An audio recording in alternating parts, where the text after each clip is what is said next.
Hello, thank you for joining us for this brief Chrome cart orientation. First thing you're going to need to know is, how do I check out this cart? First of all, you have to identify the cart that you're going to be using, and they should have a sticker on top of the cart like this one does. This is Chromebook Cart A, and that will be one of your identifiers for your site. There's also a procedure for checking out Chrome carts, and we will demonstrate that for you now. Hi everyone, my name is Mike. I'm the EdTech coach here at Chino Valley Schools, and I wanted to give you a quick tutorial about how to sign up for these Chrome carts. The first thing that you're going to go ahead and do is navigate to our school website, that is chinovalleyschools.com, and then up at the top you'll navigate to the Staff Resources tab. If I hover over it, it gives me a drop-down menu, and you'll see Chrome Cart Checkouts. So go ahead and click Chrome Cart Checkouts. On this page, you're going to see one link for each of the 4 schools, and you'll choose the school at which you are going to check the cart out. So I'll pretend I'm a heritage teacher and click that link. This is going to bring up in a new tab at the top the Google Calendar page that you can check it out on. Right now, these are set. The next available appointment slot is August 4th, being the first day of school. So you can go ahead and advance to that week this way, or just manually move up to it. You can also, if you don't want it for that week, let's say, you can scroll through and find the day that you are interested in. All of these boxes represent a different cart, and I know it's hard to see them, so you can either hover over it to see where the location of that cart is, or if you click on the day of the week you're interested in checking that cart out, then it will expand it for you. Notice that there are 2 sessions for this, a morning session and an afternoon session. You can check out for the whole day. If you want to do that, you just need to make sure that you do it for both, that you walk through this process for both. So what you'll do is you'll find the location in the cart that you want to check out. For some of them, you'll want to find the closest cart to you to be able to check out. And these are the locations at each of the sites where they live. So let's say I want to go ahead and check out the one from room 507. I will click on that. This will bring up the opportunity to book an appointment. And the only thing that you need to put in here is this where.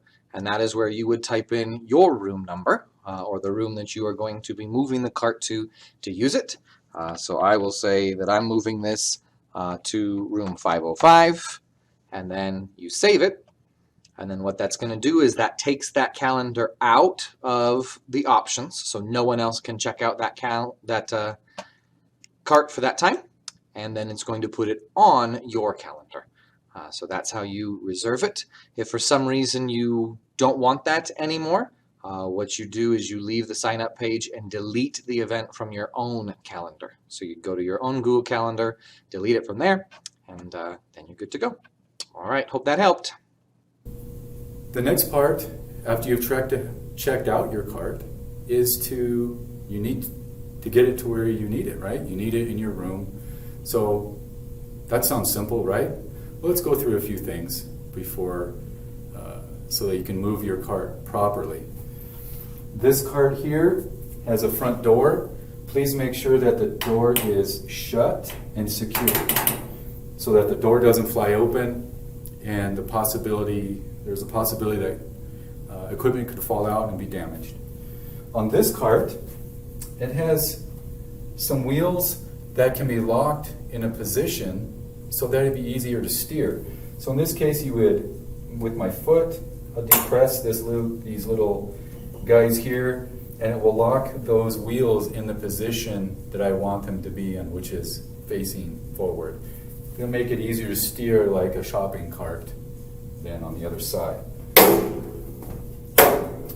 The next step is to make sure that you turn off the cart. This one has a power button on the side. It's lit up green. So I would press that button and when it turns off, now I am ready to unplug the cart and move it to the location that I need it in. When I get to the location that I'm going to be using it in, I would plug it back in. And when you plug it back in, the power up sequence will automatically happen for you. You don't need to go back over here looking for the power button. That happens automatically for you. Now let's go ahead and talk about opening the cart. Each site has some keys. Some sites have a key captain in a local area. Some carts will have a lock, like a renter's lockbox with a combination on it where the key can be stashed. Just talk with your colleagues. Talk with the IT guy. He knows what's going on with the keys. That way you can get access to the cart. You take the key, insert it, turn it, pull it out. Please don't leave it in the cart.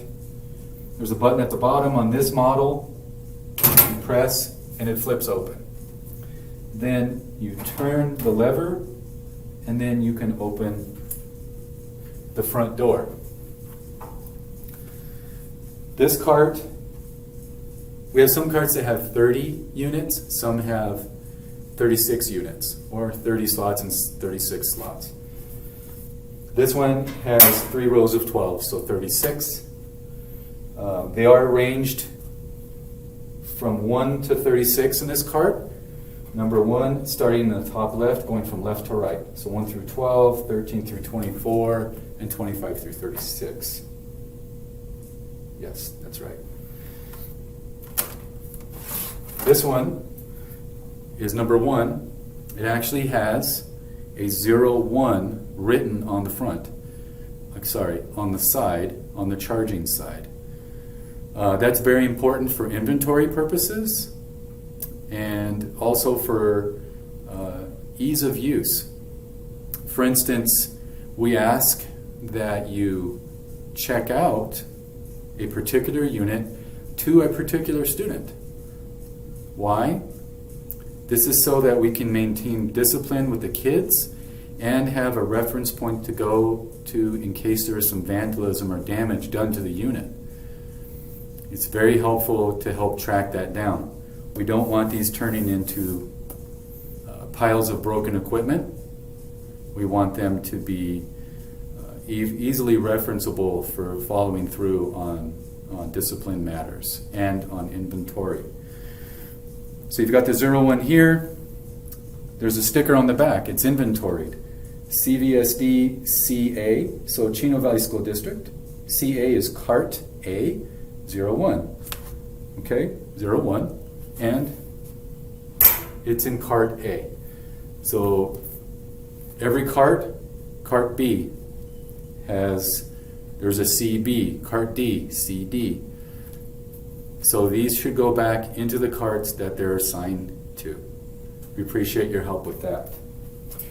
When the students then are told to return the Chromebooks, they should go back into the slot that they're assigned to. All of these have the slots are numbered on this plastic piece in here. It's white. This has a number 100, so I'm going to put number 1 there, and then I'm going to plug it in. So you should see that written number on the side of the card that Chromebook goes back into, and that's the way it should go back in every time. If you don't see the charging light come on immediately, that's okay. The card has some intelligence where it switches between power supplies in it, and once it moves along those, eventually this one will get some charging time. To close the door, simply close it to, spin it, close it, it's now shut, and then take your key and lock it. And if you press that bottom button, it's good to go. Do you need to lock it in between classes? Probably not. Use your judgment though. If you're going to be gone for any period of time, please secure it. Now, what about repairs and damage and vandalism? If you see a Chromebook that is damaged, please report it immediately to IT. IT will then come down, take a look at it, and will initiate the repair process. And if vandalism is thought to have happened, they will then contact administration, and administration will then investigate what to do from there on out. It's very important that these repairs be turned over to IT as soon as possible so we can get the process going for you. So now we come to the part where here's the don'ts. No substitutes are to use the carts. No substitutes are to use the carts. Please don't schedule a substitute to use a cart. They won't be allowed to use it. No students are to move the carts. Only adults are to move the carts. And of course, no food or drink should be used around a Chromebook or placed upon the cart or inside the cart or anything like that. Thank you for your time, and we hope this was informative to you.